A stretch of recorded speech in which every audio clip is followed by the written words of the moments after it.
My salutations to all of the pious souls present here.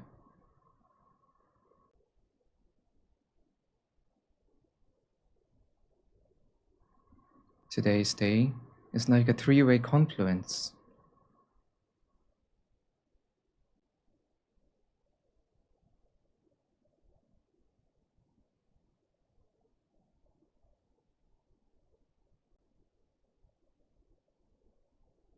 Because of three big incidents, today's day has a great importance. First, this is the holy occasion of Mahashivratri. The occasion of Mahashivratri is a festival of souls. It is said,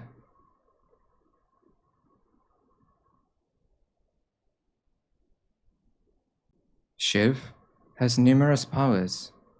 Shiv has the power of destruction. So now the question arises,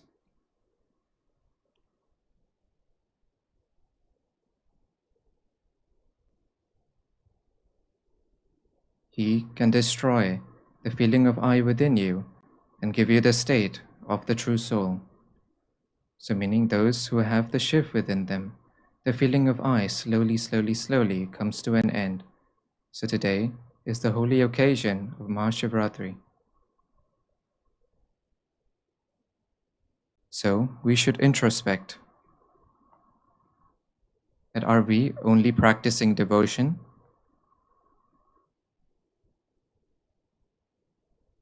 Or is the ego within us, inside us, also reducing? Is the physical consciousness within us also reducing? So because of Mahashivratri, today's day is an important day. And second, today is a day of Shiv and Shakti. Today is Women's Day. So many congratulations to all of the women on my behalf.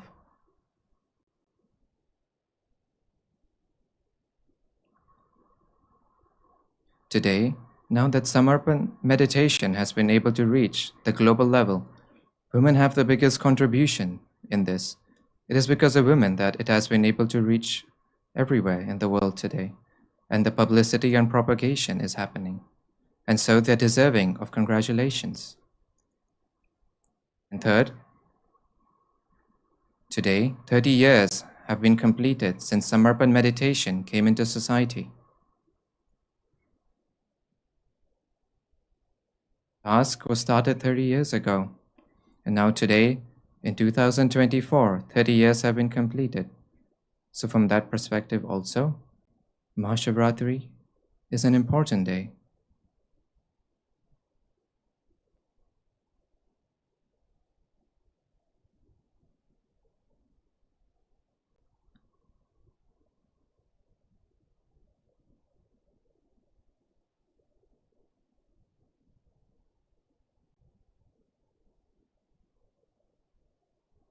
Now, when we speak of the divine and subtle body, then it is spoken of in a depth. Only on the basis of spiritual experience, only on the basis of experience can it be understood. By reading books, one cannot get the spiritual experience of Paramatma, because words are not Paramatma, that which you read in books and then you will be able to obtain it. Saint Jnaneshwar has said,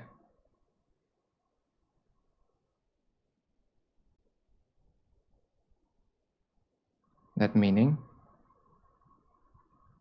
if by going to the door of Paramatma, if you regularly go there every day and sit for 10 minutes, then you will obtain Paramatma. Humans, on the physical level, they derived a meaning. This was said in a very subtle way, but humans derived a physical meaning out of this. To hold on to the physical thing, to listen to the physical thing, to recognize the physical thing, it is very easy. So what did they do? They made a temple of stones. And then he regularly went and started to sit at the doors of the temple every day.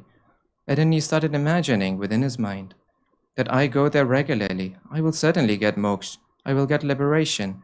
And then he also created this ego within himself that I will definitely obtain liberation because I regularly go to the temple.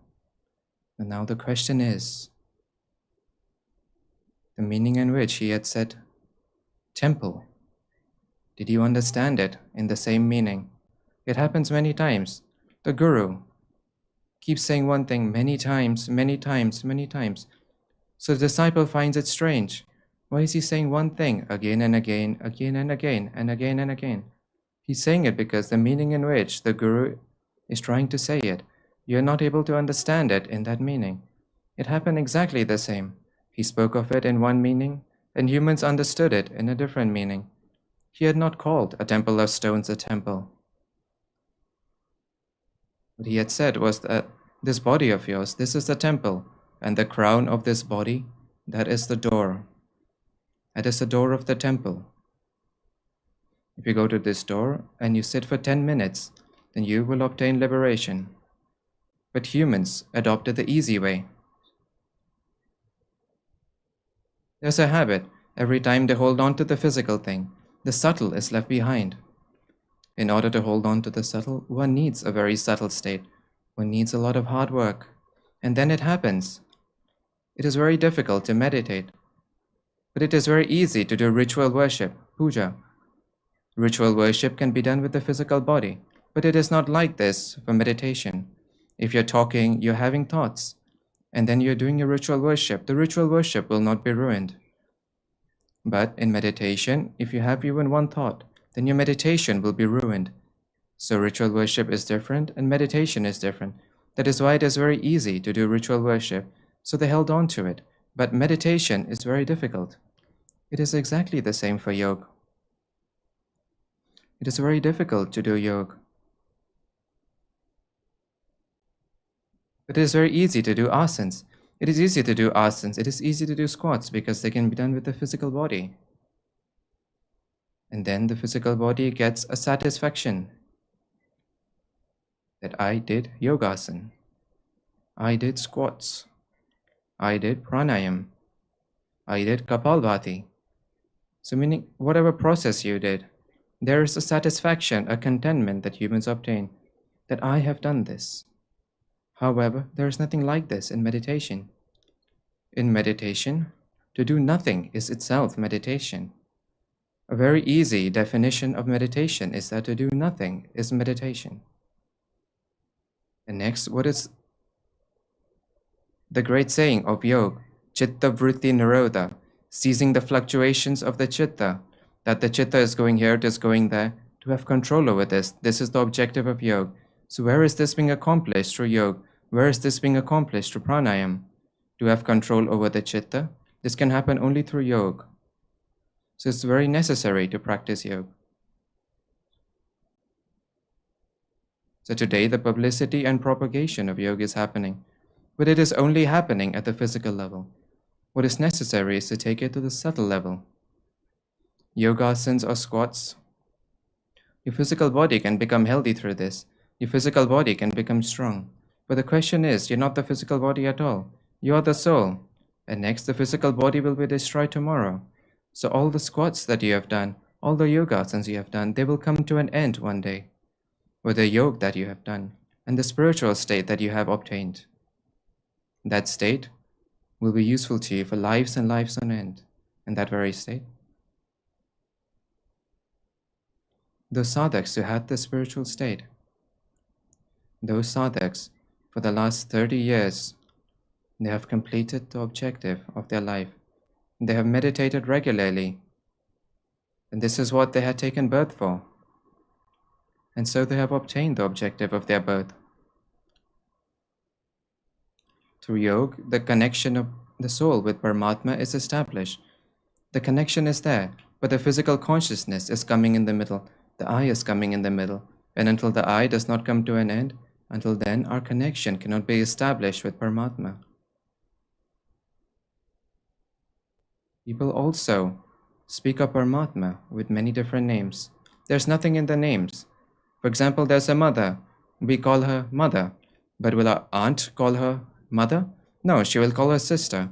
Will a grandmother call her mother? No, she will call her daughter. Our father will call her his wife. So meaning the same mother has different relationships, different ways of being referred to. But there's still only one mother. In exactly the same way, Paramatma is only one, Parmeshwar is only one, but there are many ways of referring to him. And we hold on to these names, but they are not different in reality. They are only one.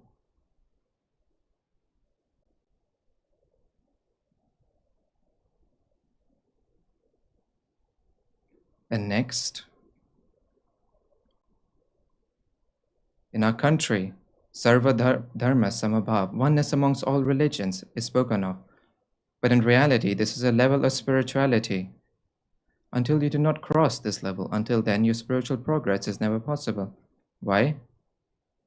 Because you're accepting one form of Paramatma, and then you're negating, you're denying the other forms of Paramatma. So there's a contradiction in this. That is why any strictly religious person can never progress spiritually. His aura can never be created.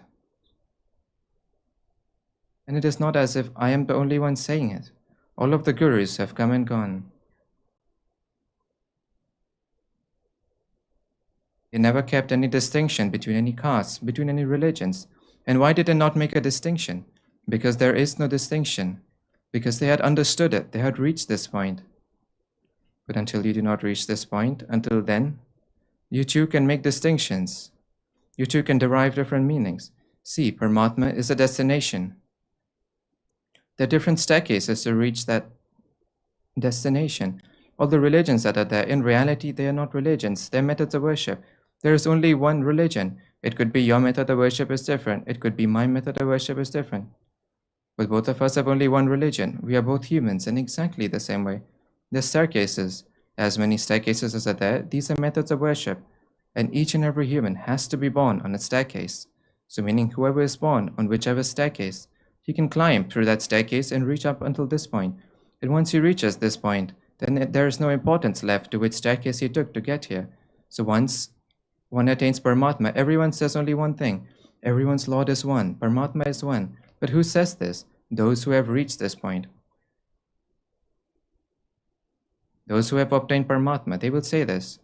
And those who are sitting on the staircase, they will speak of the staircase. So each and every one has to take birth on a staircase, but do not die on the staircase. In your lifetime, by making the staircase a staircase, reach up until this point. And until you reach here, then there's no importance left at the staircase.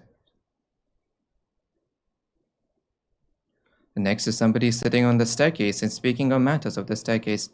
Then we will not come down for him. If he's doing that, that is his spiritual state. If he's sitting on the staircase, it is not as if we will go to the staircase.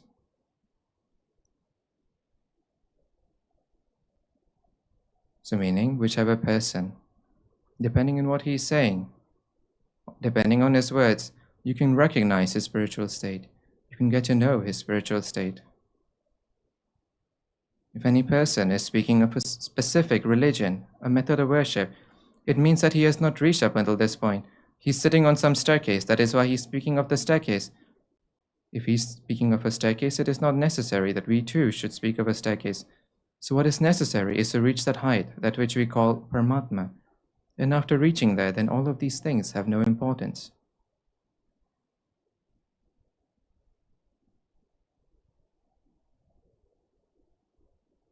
The start of this spiritual state starts with the word Paramatma, meaning it starts with the word Paramatma, and after one finds Paramatma, spirituality is completed. So meaning the completion of spirituality is based on one word, that is Paramatma. After obtaining Paramatma, an inner satisfaction, an inner contentment is obtained by us in our life. That in my life, I have obtained Paramatma. This is the biggest satisfaction of our lives. And until we do not obtain it, until then, we keep searching for small satisfactions.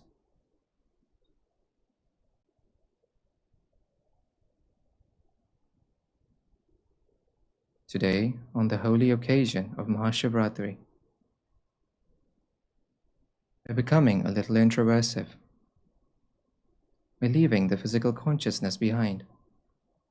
By going into the soul level consciousness, today, introspect. that why have I taken birth? Why did I take birth? Why have I taken on this physical body? Think a little bit. Introspect a little bit. That what was the objective behind my birth? You will be surprised that your birth has taken place because of thoughts. You think of thoughts as being very small, as being ordinary. They're not ordinary. It is because of thoughts that your birth has happened. How? The question comes, where did thoughts come from? Your thoughts came from your company, the people in whose company you were.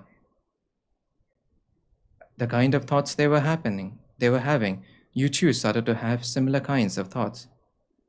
So there's a great importance to your company. The way the 5 people closest to you are like them. Analyze this for yourself. Sit calmly. Write down the names of the 5 people closest to you. Look at their behavior. Look at their nature. Look at the way they speak. The way it is for them, the same way it comes inside you. Because not with the physical body, but you're connected to them through the chitta. And through the chitta, knowingly or unknowingly, you keep absorbing from them. So as the 5 people are, you are the same. So this is to say, your birth has taken place because of thoughts, and the thoughts came through your company. The kind of company you stayed in, you started to have a similar manner of thoughts. And because the thoughts came, then slowly, thought came once, the thought came 2 times, the thought came 3 times, then slowly, those kinds of karmas happen through your hands. So meaning, first the thoughts came, and then because the thoughts came continuously, then those kinds of karmas happened. So now see, many people commit suicide, even within your mind, at some point or another, at some day or another. The thought of suicide would have come, certainly. This is the greatest negative state. This is the greatest spoiled state. When you obtain this worst state, then you will get the thought of suicide. And if this thought came like a bubble of water and then it went away, then it is okay. But if it is coming again and again, then first check your company. Who are you staying with? What is the company? What kind of thoughts do they have? Because your thoughts are very less. You absorb the thoughts of others. The way you walk, then automatically within your aura. So many people come inside, and then all of those people have some effect or another. They have some influence or another. So just in the same way, these thoughts of suicide, those people who have committed suicide, their thoughts keep roaming around in the aura. And then as you keep having thoughts of suicide, then those thoughts come within you. And then your thoughts become strong. And you get a company. And they inspire you to commit suicide. And then you commit suicide.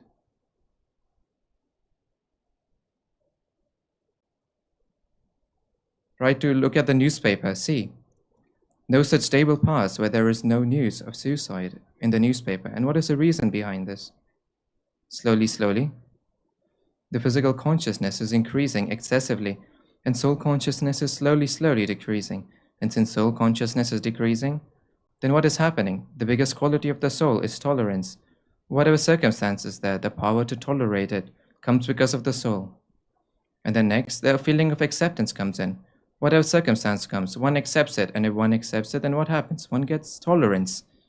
So this tolerance, day by day, it is decreasing. And then, as many people as do not die in an accident, more than that.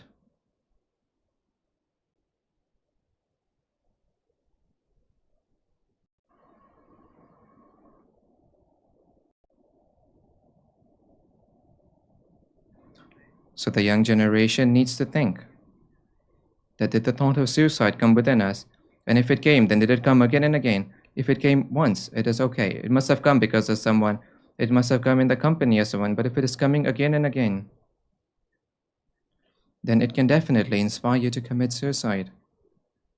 The same thing has happened in past lives. In the past lives, you got some type of company. And because of that company, you got those types of thoughts. And because of those thoughts, then those kinds of karmas happen through your hands. So through what did the karmas happen? They happen through the medium of the physical body. So now you will have to endure them also through the medium of the physical body. So you have taken on the physical body. You have taken birth itself because in your past life, the karmas that you have done, you have taken birth now to endure those karmas. They could be good karmas also. They could also be bad karmas.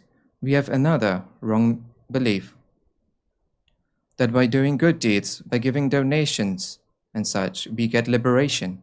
This is also incorrect. In actuality, if you go to the level of the soul and do it, then there will be no influence of this. But I have given donations. If you think like this and you give it at the physical level with physical consciousness, then you're binding these to yourself. And if you bind them, then in order to endure them, if you did good deeds, then you will have to come, even to endure good deeds. And if you did bad deeds, then you will have to come, also to endure the bad deeds. So your birth has happened to endure your karmas. Understand this. This is first. And then second, while enduring your karmas, you will do something. It is not as if you will do nothing. You will definitely do something. So then whatever you do, then once again, those karmas will be tied to you. And then once again, to endure them, you will have to take another birth. So this cycle of karmas will keep on going for your whole life. So meaning you did one karma and then you took another birth to endure it, and then you took another birth, and then it continues. So the end of this cycle, how can it happen? The end of the cycle cannot happen through some good deeds. It cannot happen through some donation or such. Whatever you do through the physical body will definitely be tied to you. What is needed is that by going into the soul level consciousness, then whichever karmas you do, they will not be tied to you.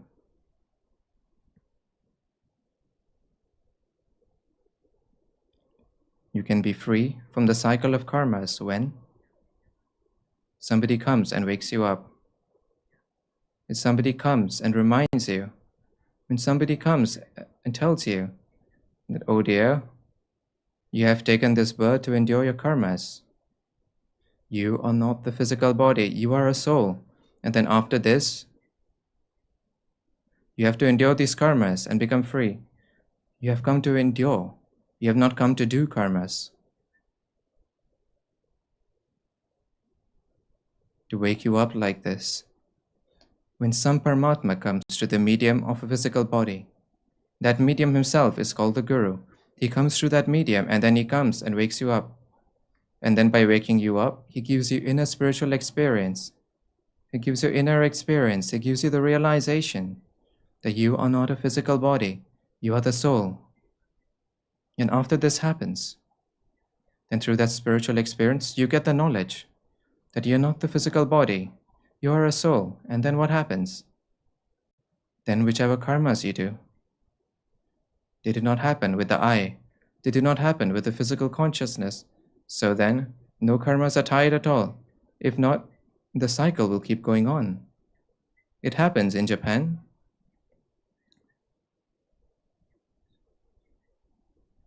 This question is asked in Japan. When everything is predefined, when everything is defined, then why do we need Paramatma? Why do we need meditation? What is the need to do all of this? So I gave them the answer that if you meditate, then what will happen? Your feeling of doership will come to an end. And then while enduring the karmas of your past life, you will endure them, endure them, and endure them. And then you will reach this point where all the karmas of your past life have come to an end. And then after this, you will obtain a spiritual state. You will have a good aura that would have been created. A good aura would have been created. That a bad deed cannot happen through your hands at all. And then slowly, you will reach up until this point. So in your life, whichever good karmas you will do, you will surrender them to the Guru. They happen in the grace of the Guru. You will believe this, and then automatically, what will happen? You will surrender those karmas also to Paramatma. So you will not tie good deeds to yourself. Bad karmas will not happen through you. And then the bad karmas have come to an end. So then what will happen? You will obtain a karma-free state. And the karma-free state, this itself is moksha. This itself is liberation. You cannot obtain this after your death. You will have to obtain this in your lifetime.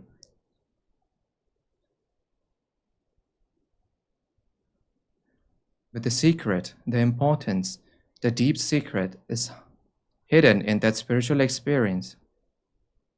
How much importance did you give to the spiritual experience? To the spiritual experience, a change should come. Even today, I have the question that my life changed with one spiritual experience. So this same spiritual experience is happening for the sadhaks. So then why is there no change in the sadhaks? Why is there no change in them? There is a need for there to be a change in them. There's a need for the I to be merged. Even if you sell a small packet of a sweet of 50 rupees, then you sell it by writing down your phone number, your name, that I have sold it. Leave all of this. Who has sold it? What importance is there? So meaning even these small things, you're tying them to yourself. You're tying this small karmas to yourself. You're tying this small 50 rupee chicky packet to yourself that I have sold it. Why is this I there? This that is done with the I will be of no use to you. In fact, in the opposite, it will do the work of tying to you. It is an obstacle. This I is an obstacle to your liberation until this I does not come to an end. It has happened. In our culture, there is hidden donation, Gupta Dan. Hidden donation means that you're getting the satisfaction of a donation. But who has done it? Nobody knows. So meaning,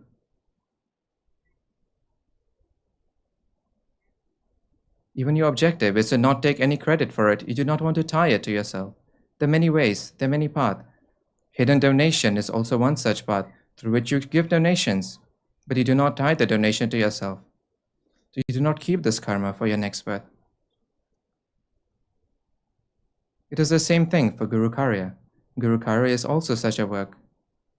By believing in the Guru to be Paramatma and believing in oneself to be a soul, that work is Guru Karya. So meaning believing in yourself to be a soul. What does it mean to believe in yourself to be a soul? So while doing Guru Karya, you have no objective. You have no expectation while doing Guru Karya. You have nothing. You're doing Guru Karya only because you like to do Guru Karya. There's no expectation. There is no expectation. You go to such a level and you do Guru Karya, then that is called Guru Karya. And then next, by believing in the Guru to be Paramatma, that work.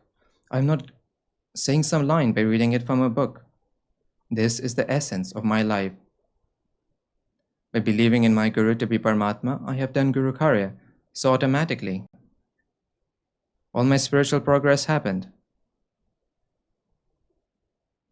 And that it would happen on such a big scale, I had never imagined. See what happens.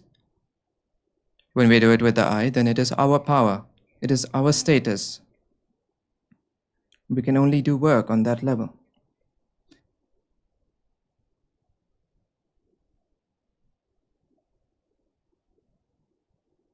But when you merge the I, and you believe in the Guru to be Paramatma and yourself to be a soul, then such great work happens through you that you cannot even imagine it. Many sadhaks have obtained the experience of this. Even an ordinary sadhak can do an unordinary work. An unordinary program can happen through his hands. I do not know how it happened. It happened. So this very energy, this is why the whole secret is hiding in your anubhuti, your spiritual experience. Go into some depth. Go into some solitude. Give yourself some time. Meditation is the very far away thing.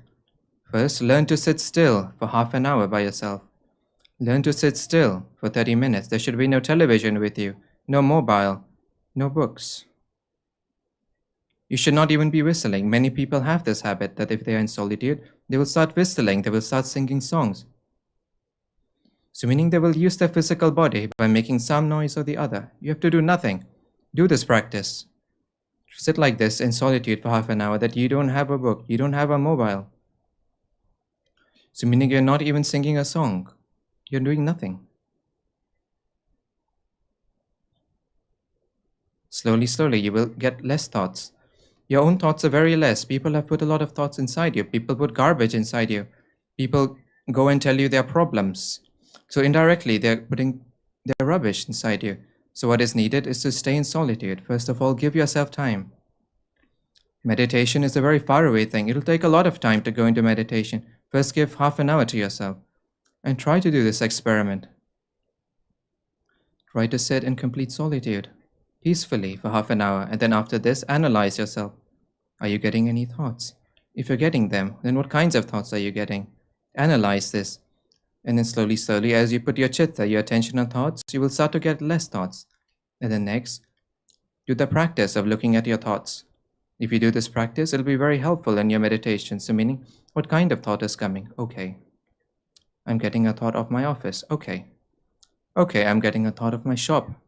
So meaning, you're not thinking. You're analyzing the thoughts. What kinds of thoughts are you getting? So what will happen through this? Two incidents will happen together.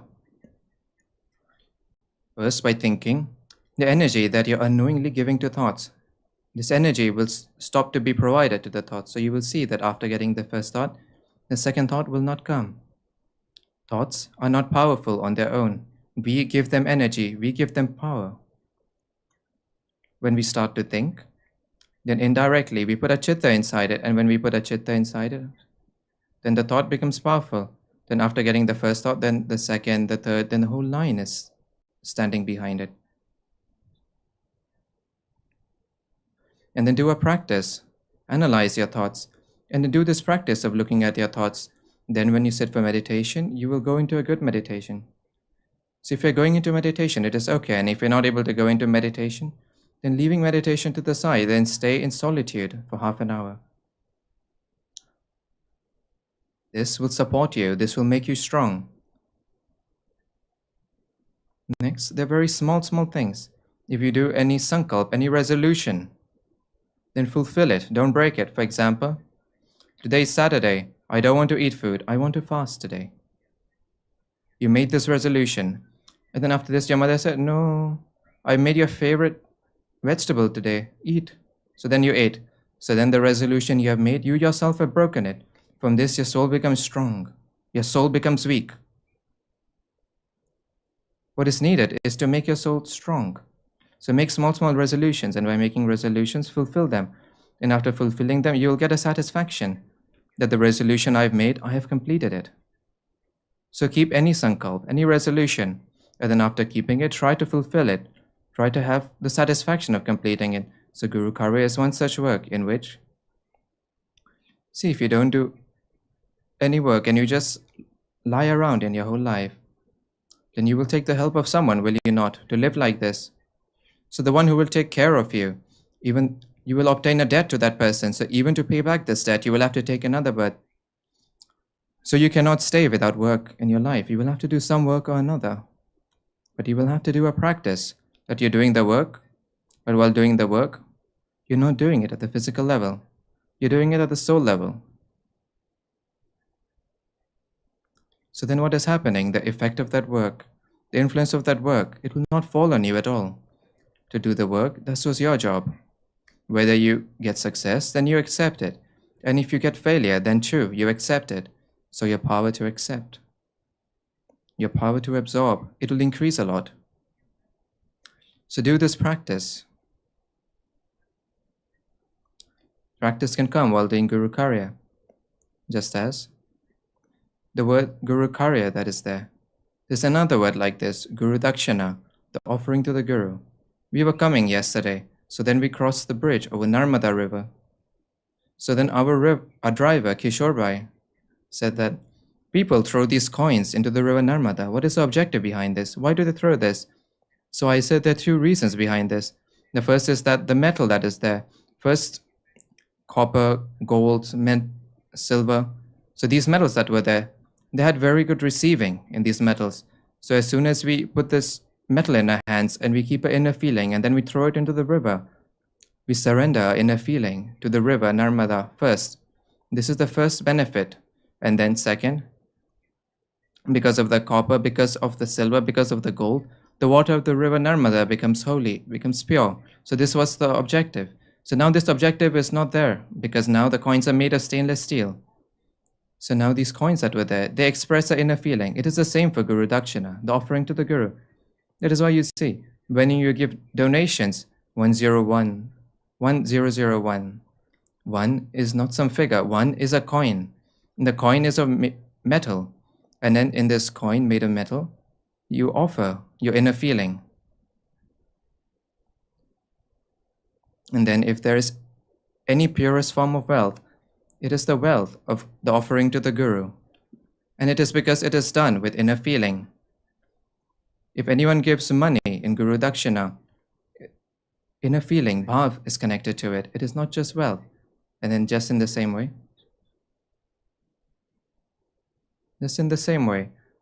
all of the idols have been made. There was only one objective. And next, I'm not going to earn anything. The money that you have given, that which we get in Guru Dakshina, we are making the murtis, the idols with it. So now a very big idol is being made. For Mahodi, it will be of 2 or 3 crores, 20 or 30 million rupees. It will also be made of Guru Dakshina, the offering to the Guru. Why? Because you're offering your inner feeling along with it. You're connecting your inner feeling to it. There can be no purer form of wealth. And so what will happen in this?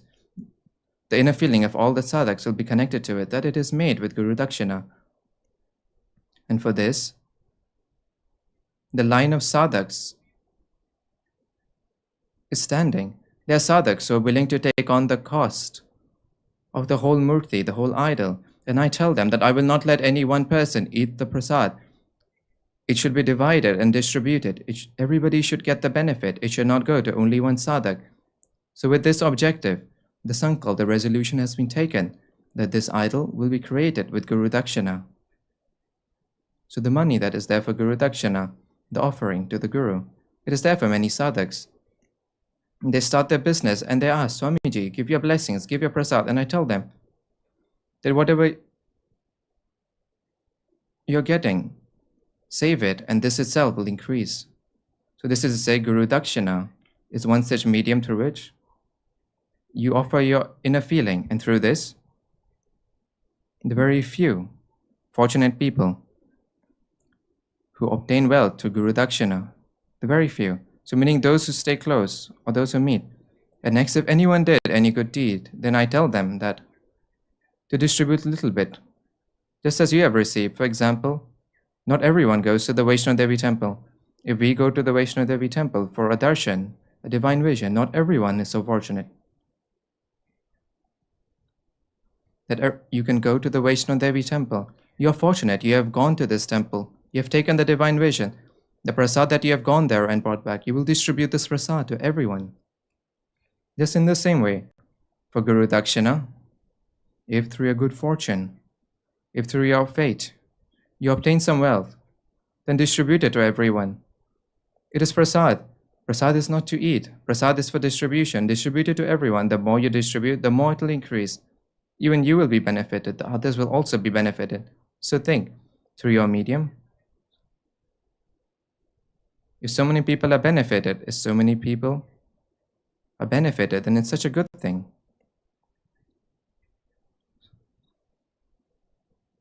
These are not just words. Inner feelings, emotions are connected to them. That is why this work, do it as a soul. So meaning we will do some work or another, but that work, in the whole day, we do it at the physical level, at one location, at one place. Keep one such place where we enter only as a soul. So meaning if you go to the center at any point, if you go to the ashram at any point, then go there as a soul.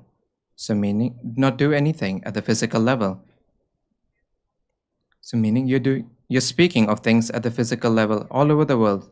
So where do you have relaxation? Which such places there where your physical consciousness is not there? So if by leaving your physical consciousness to the side, if you can go to any place and relax, if you can go to any place and forget your physical consciousness, then that place is the center. Why? Because in a collective form, the attempt that you have come there to make, the effort you have come there to make, everyone has come there to make the same effort. Everyone has come there to leave their physical consciousness behind and be in the soul consciousness. So everyone has come just the same way you have. So there's a collectivity there.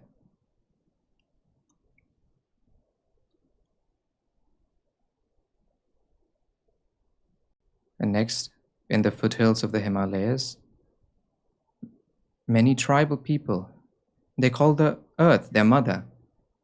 So meaning if we hear their thoughts, it is very strange. They consider some mountain to be a deity.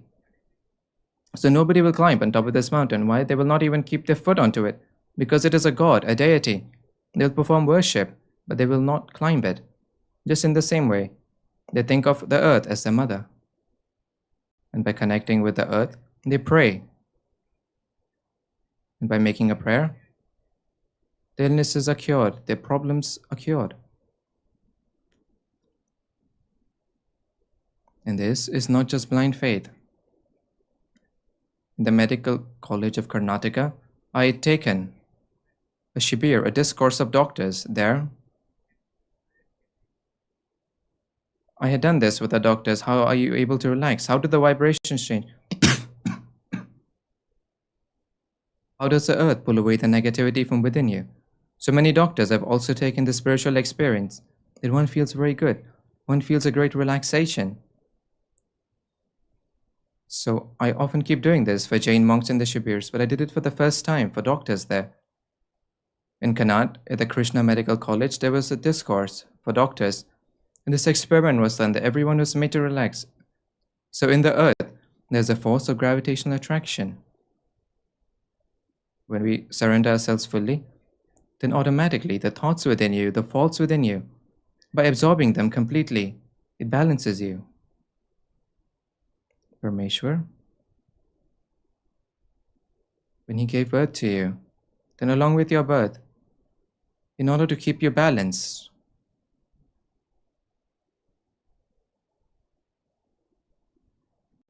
he gave a support, a medium.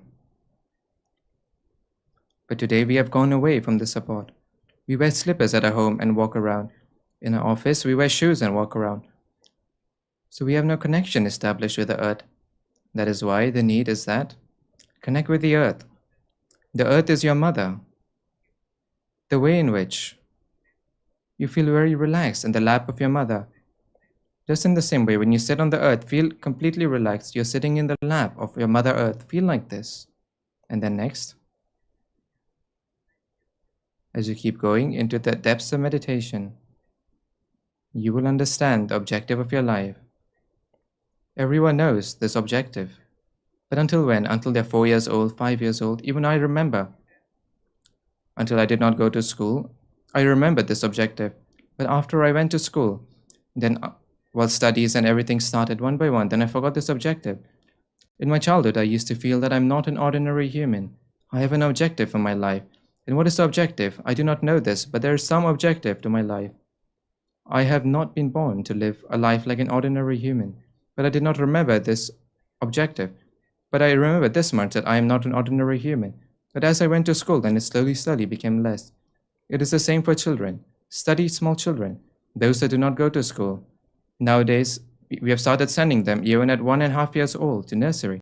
But look, for a small 5-year-old child, many times a child is scared of water, when in fact he has had no connection to water. But in his last life, he has died because of water. So he has a fear of water, somebody has a fear of fire, somebody has a fear of heights, all of these incidents. They're connected to your past lives. As you go into the depths, if you're able to reach your childhood, if you reach that time period before 5 years ago, reach there, try.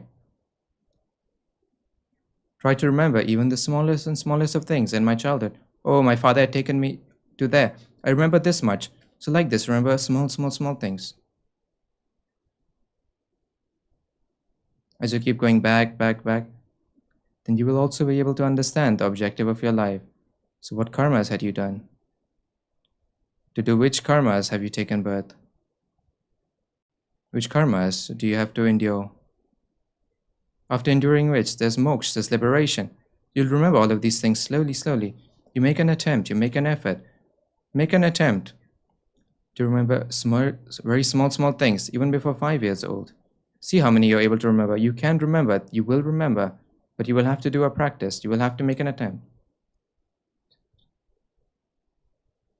You will have to make your chitta pure. You will have to make your chitta holy. See your chitta that is there. If it becomes pure, if it becomes holy, then what happens? There's a power in it. When it wants, it can go back, and when it wants, it can go forward. So meaning it can even tell you something of 100 years ahead. It can even tell you something of 100 years in the past. Both of these things. This Trikal Gyani, it is not something like this, the knower of all time periods. It is not some power. It is a state of the chitta. If the chitta becomes strong, if it becomes powerful, it can go anywhere. It can go even in the past. It can even get to know what is going to happen in the future. I've also had many such experiences in my life, and you can also take it in your life.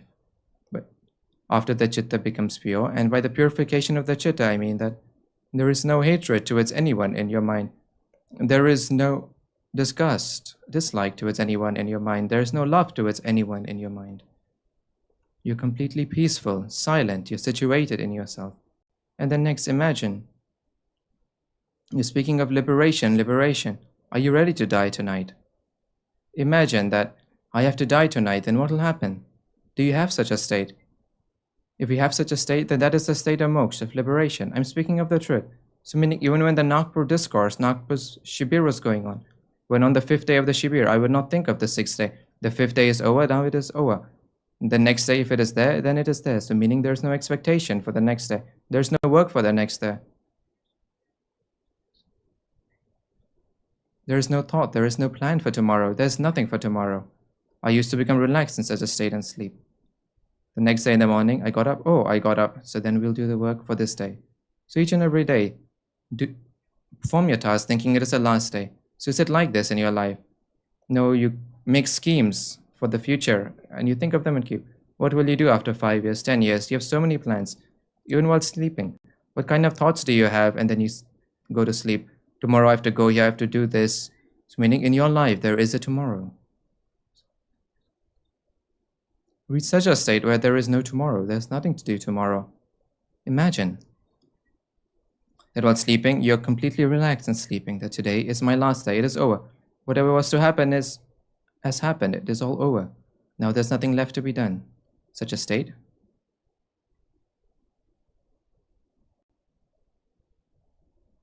If you're able to go to sleep in such a state, then in reality, you have completely endured your whole life. You have attained the karma-free state in your life. You have nothing left to obtain.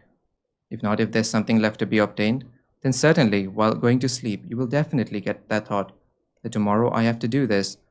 Tomorrow I have to meet this person. I have to go to that person. Oh, will we be there tomorrow or not? We do not even have a certainty for this, so why think about tomorrow? Stay in the present. What has happened today has happened. And then next, it is such a beautiful thing. It is a thing of such great happiness that it can come in your life. Have you ever seen the sunrise? I like to get up half an hour before the sunrise and sit down, because such beautiful colors come before the sunrise, and then keep looking at them, keep looking at them.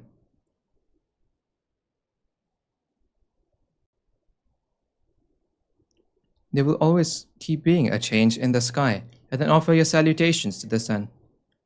That in your grace, I'm getting to see the sun of today. There are many such people who were not even able to see the sun of today. So I'm such a fortunate person that I'm seeing the sunrise today. So meaning to make yourself happy, to make yourself pleased.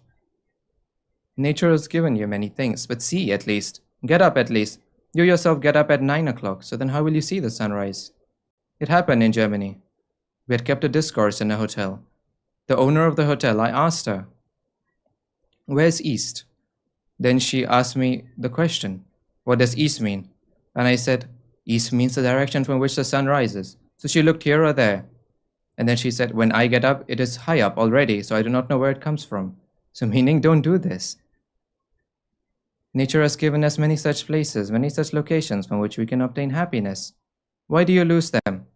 Get up every day and take the darshan, the vision of the sun, and then you will get a happiness, a bliss. That I even got to see the sun of today.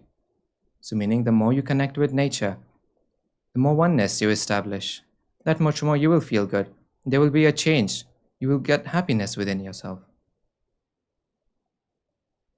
Whatever work you do in your life,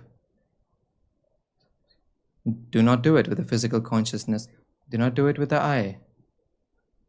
This I is the biggest obstacle of the spiritual path. Until you do not bring this obstacle to an end, until then spiritual progress is not possible. Whatever you do with it, there is no benefit. You don't have to do anything. And sometimes I feel like laughing, even when I scream while tearing my throat. Some sadhaks, they claim even work done by other people. And I'm saying, do not even claim and tie your own deeds to yourself. And you're tying the deeds of others. The more you tie them to yourself, then to endure those good deeds, you will have to take another birth.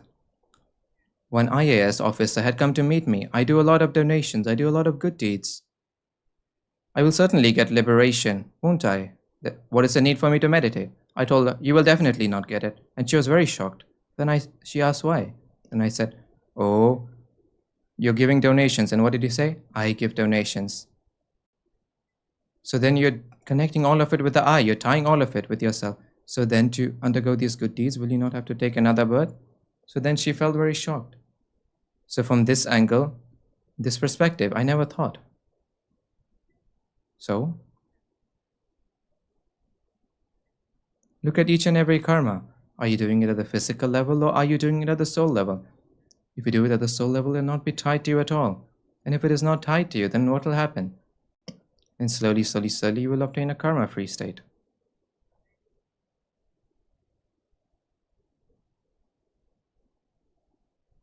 All of these things happen by themselves. One does not have to do them.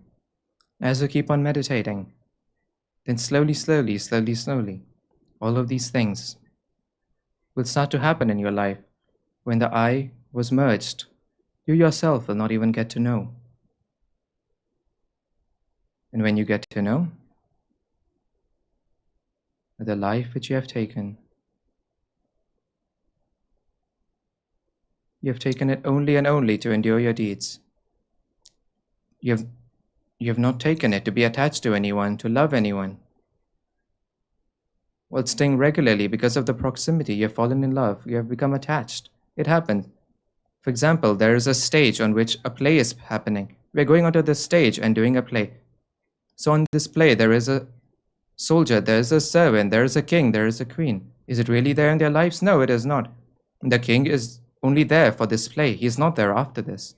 So in exactly the same way, there is a stage in this world, and after this, we have come here and we are playing a role. And after the role comes to an end, then everything will come to an end, and then there will be nothing. So in exactly the same way. But for this, wake up, understand it. And to understand it, we have again gone around and come back to the same place. Pay attention to the spiritual experience. The first spiritual experience that is there. So meaning, no matter how big a tree becomes, the seed still has an importance. From which seed was it created? If it is a seed of a mango tree, then it will have mangoes. If it is a seed of a thorny acacia bush, then it will grow into an acacia bush. So the seed has an importance. Just in the same way, your spiritual experience, your anubhuti, has an excessive importance. You have not understood its importance. If you had understood its importance, then you would remember it for your whole life. Oh, that day I had this spiritual experience. This was that spiritual experience that I've never had at any other point in my life. I've never felt like this in my life. So relaxed, so peaceful. I have never been like this in my life. So because of this spiritual experience, I felt very good. So remember it. As soon as you remember it, you will understand a lot of things connected to it. Many people, they have a lot of change within them after the spiritual experience, but it comes inside them. It comes within those people who have understood the importance of that spiritual experience for lives and lives on end, after making attempts, after making efforts, after making a wish. Then you have obtained that spiritual experience, and after obtaining it, do not lose it. The knowledge you've obtained through the spiritual experience, that itself is knowledge. The knowledge of books is not knowledge, that is information. Whatever has happened, that is what is being spoken of. But this knowledge of spiritual experience that is there, that is the main knowledge. And after you get this knowledge, then you get all of the other knowledge. So to take knowledge of the whole world has become a habit now. All of the information from all over the world. I should get it, first of all. And you get all of the information, and even then, what is the benefit if you do not even know yourself? What is necessary is that you should know yourself, and after knowing yourself, you can obtain information of the whole world. By sitting here, there's no need to look at the internet.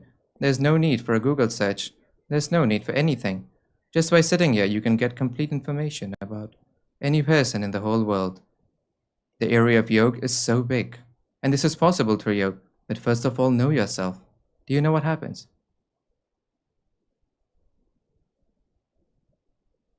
We and that person, we are connected to the same universal consciousness. It could be that he is of some religion. It could be that he is of some country, of some caste, of some color. But he's connected to one universal consciousness. So if we become one with the universal consciousness, then he is definitely connected. So we can easily obtain information about him. So this is to say that first of all, know yourself. Make your own spiritual state good. Make your chitta pure. Make your chitta holy. Many people say, Swamiji, we are fully surrendered. And if you're surrendered, then you should be my Xerox copy. As is my spiritual state, your spiritual state should be the same. Is it? It is not. Then you're not surrendered. So the need is to analyze this. And also I have said that the earth absorbs your faults. It removes your faults. It removes your bad values. Values, from this, do not understand them to be only the values of this life. You have taken birth with many values of many past lives, many incidents, many deeds.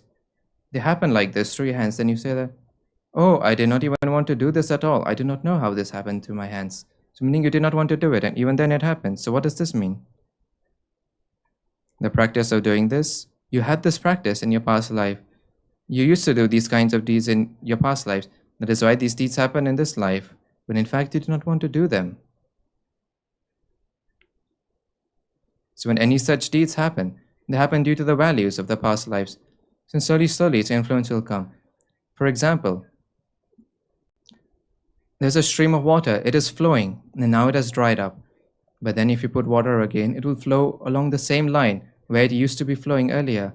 So like this, many people end up doing such a karma. We see that he has done such a karma. But it is actually a value of his past lives. And because of that value, such a karma happens through his hands. He does not do it. He does not want to do it. It happens through his hands. So many deeds which we do not even have control over, they happen through our hands. So meaning, practice regularly and then you will get the habit of staying in the present. And as you stay in the present, then the values of their past births, they will become less and less. It will not happen all at once. It will take some time for these values to go away and reduce. For example, a sadhika once came to me and she said, meaning, I do not love anyone. I do not have love towards anyone. But all of the boys think that I love them. Why? It is my nature to remain smiling. I remain smiling and I talk to everyone. So people think that she's smiling and talking, and then there's nothing like this. I have no such feeling towards anyone, but I do not know why. The boys misunderstand my feelings. And I told her nothing, meditate. Then after that, slowly, this is a value of the past life. In the past life, you had the value of attracting people, and so this value is there in this life also. When it stops happening, then understand that this value has come to an end. It will not happen immediately, but meditate regularly, and by meditating, you will come into the present time. And when you come into the present time, the values of their past births, they will start reducing and reducing. But for this, there's a need to meditate regularly. And go and meditate at the center regularly. There's a great importance to the center. Many times, sadhaks have a great curiosity. Swamiji, how is my spiritual state? So even about that spiritual state, let me tell you three things. The measuring stick of your spiritual state, there are three measures. At first, see, do you have control over your physical body? What does it mean, whether you have control over your physical body? For example, do you stay in discipline? You come to the ashram, then do you observe the rules of the ashram first? And then you go to the center, do you give the proper respect to the head? When you come to the ashram, do you give respect to the trustees, to the managers? Do you listen to what they're saying? The I within humans, it becomes satisfied when rules are broken. If somebody said, do not go here, then we'll definitely go there and show. So what will happen through this? The ego inside them will be satisfied. See, I went there and showed. I did it. I went. It is not some good thing that you went. You're increasing your own physical consciousness. You're satisfying your I. So first, analyze your spiritual state. Do you have control over your physical body?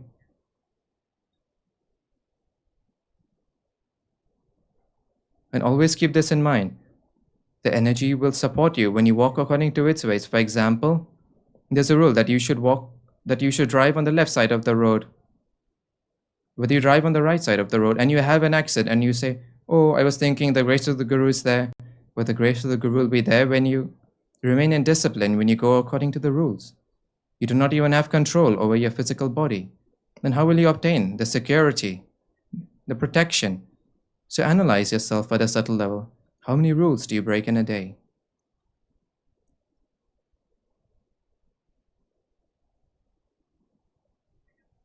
The more rules you break, the more physical consciousness there is within you.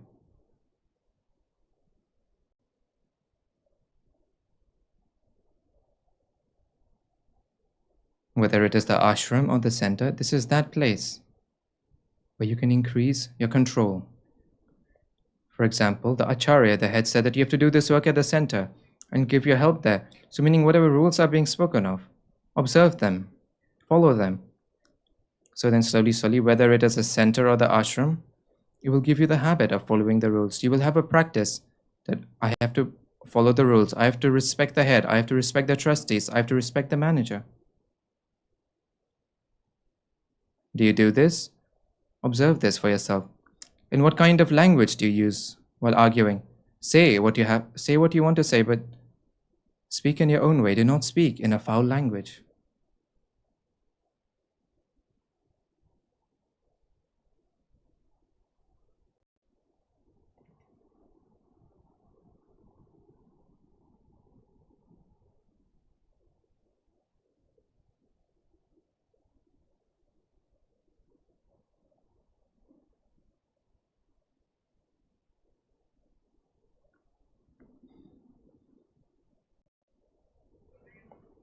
And if you do this, then you're displaying your ego of I. Nothing is happening in this. So first of all,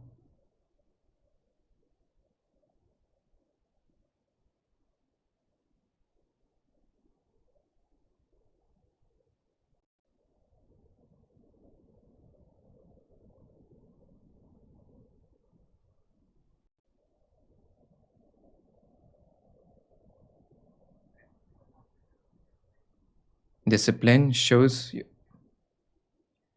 If you have discipline, that means you have made spiritual progress at the physical level. This is the first level of spiritual progress.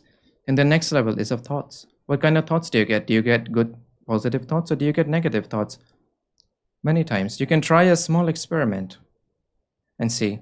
Take a diary, and then today, whatever thoughts you get, good thoughts, bad thoughts, write them down with great authenticity. If you get bad thoughts, even then write it down. If you get good thoughts, even then write it down.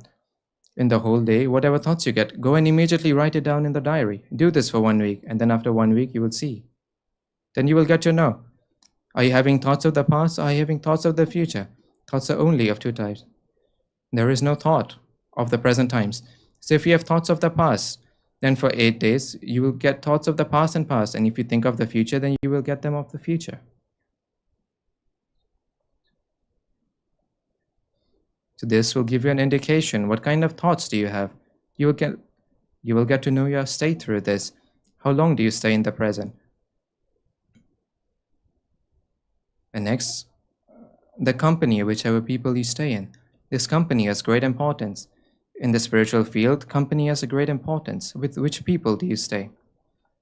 So if in your life you want to fly like the high eagle, do not stop flying with the crows. If you fly with the crows, then they will wander around just at the low level. They will not take you to the high peaks. You will not even get the inspiration to go high up. That is why stay in good company. Stay in good company. And next is thoughts. What kind of thoughts do you get? And then the third is, the first is at the physical level, one is at the mental level, and the third is at the spiritual level.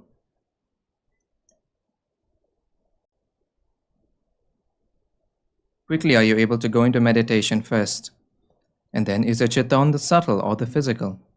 This is also a big thing. If your chitta, your attention is on the physical, then you got the company, the proximity of the physical body. Only then is your spiritual progress happening. If you got the darshan, the divine version of the physical body, only then are you getting spiritual progress. But slowly connect with the subtle. See, the subtle body is going to remain for many years. The physical body is not going to remain for many years. The physical body has a limited time span. It will remain only for that time. But in his lifetime, he defines for how long does he want to keep the subtle body. So when you connect with the subtle body, then whether the physical body is there or it is not, it will make no difference to you because your connection is straight with the subtle body. And then you will ask, how should we recognize whether we are connected to the subtle or not? So as soon as you remember the Guru, you remember him in the subtle. So then vibrations start coming from your hands. You start to go into meditation. You experience an inner peace. So then understand that you have connected with the subtle. So the time period of work for the subtle body is very long. It is going to stay for 800 years. The Guru does a programming during his lifetime. See, many Gurus have come and gone. For example, the Sai Baba of Shirdi, people have spiritual experiences of him even today. Why? Because the subtle body is present even today. So as soon as you connect with them, what do you ask for? You ask him to remove the problems of your lifetime. You pray to him to remove the problems of your lifetime. Oh dear, your body itself is destructible. So the problems of your physical body are also destructible. They're not going to be there for the next lifetime. So do not ask for this. You ask for that so that there's nothing left to be obtained in your life. Ask for self-realization. Ask for inner spiritual experience. And then sometimes I feel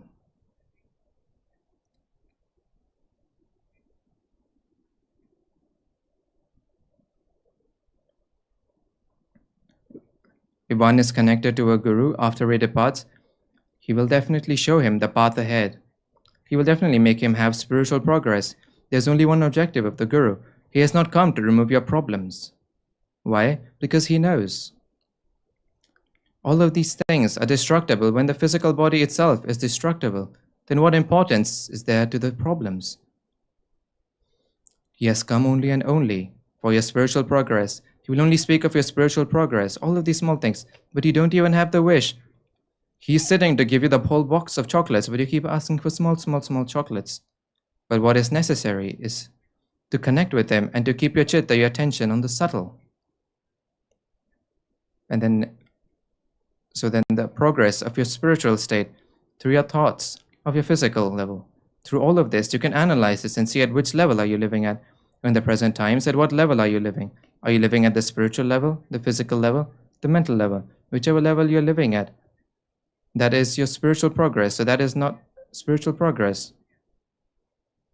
The one who makes spiritual progress never asks, how have I made spiritual progress? Oh dear, people will tell you, I feel very good by coming close to you. So meaning even those who do not like you, even those who do not want to come close to you, even they will start coming and sitting close to you.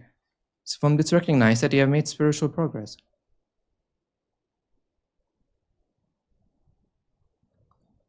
We get to know about this spiritual progress later.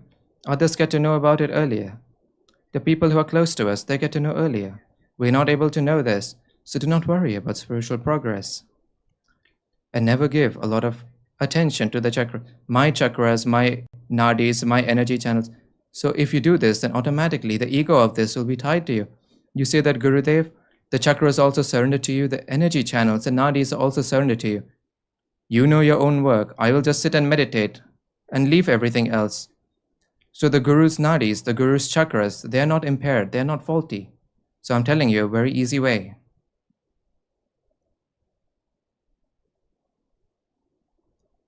Then next, as I told you,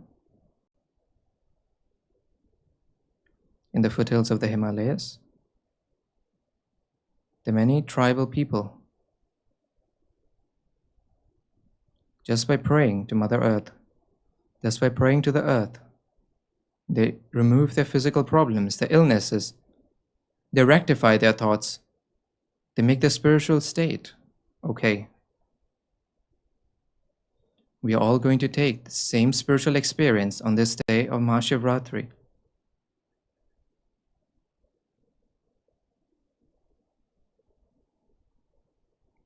So we are going to do today's meditation by sitting in the lap of Mother Earth. So those who can sit on the floor, they can sit. And if you cannot sit on the floor, then please touch your bare feet onto the ground. The more you can leave your physical consciousness and get connected to this, that much more of an influence, that much better of an influence you will obtain through the spiritual experience. So by forgetting your physical consciousness, by going fully into the soul consciousness, if you go into the soul consciousness, then it is natural. Then you will be able to connect with the earth. And we are going to do the same thing today. Those who are roaming around and walking, they can go away or sit down. Do not make a disturbance. Nothing. Concentrate your chitta. Keep your right hand on the crown of your head. Always remember, in the proximity of the physical body, whenever you get an opportunity to meditate, never leave it in your life. Today, that very good occasion, the very good opportunity, you're getting it on the holy occasion of Mahashivratri. Stabilize your chitta, your hand there. Give it a light press and then rotate it clockwise 3 times. Slowly, slowly bring your hand down.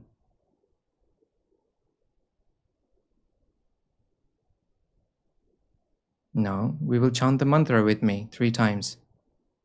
I am a holy soul.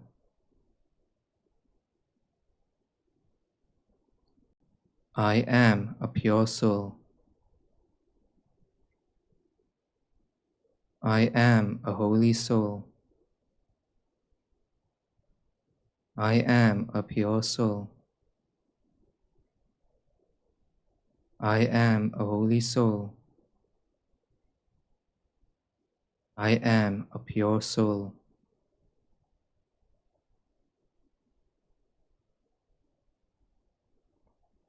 Now meditate by stabilizing your chitta on the crown of your head.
Now, we will pray to Mother Earth.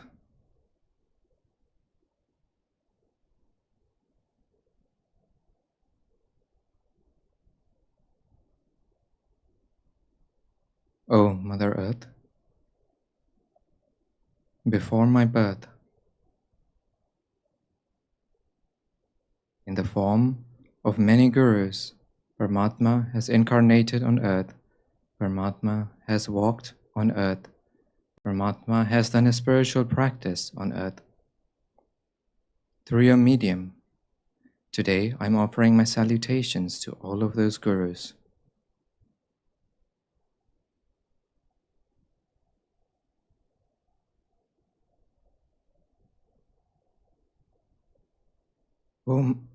O Mother Earth, even after my birth, many gurus are going to descend on earth. Then I will not be there. But even then, through your medium, I'm offering my salutations to them.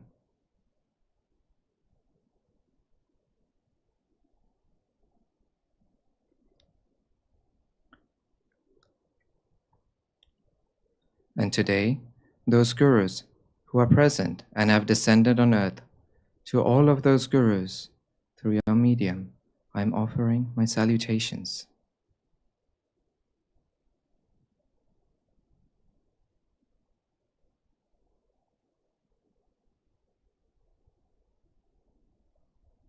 Namaskar. Today, I want to say one small thing from the Shibir, from the discourse.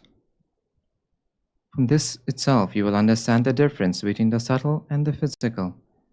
For example, if you help any one person, then you immediately have the expectation that you have done good behavior with him, so he should behave well with you. If this happens, then this is help given at the physical level. But if this same thing, if you do it in the subtle, then you even forget that you have helped him. But keep this thing in mind. When you do this,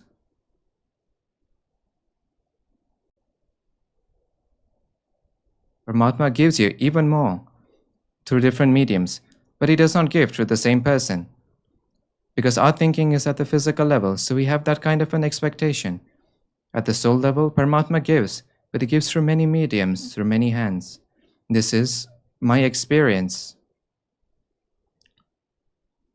Now I have been asked to make two announcements.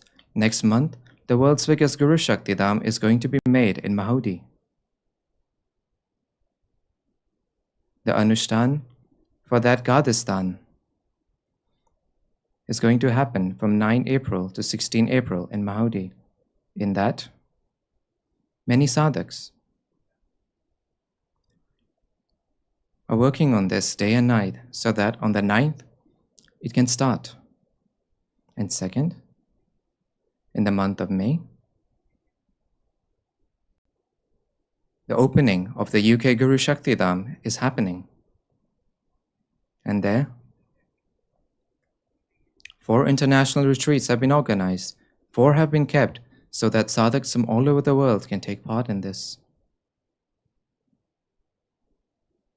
Namaskar.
Dear Sadhaks, dear audience, now the English broadcast of the discourse of His Holiness Shree Shivkrupanand Swami has come to an end. The next program will be of Padaka Pujan. To the sadhaks who wish to do so, this is an opportunity to express your surrender and your deep inner feelings and your salutations, your namaskar to the holy feet and the holy sandals of the Guru, from where we ourselves imbibe the entire universal consciousness. Thank you. Jai Baba Swami.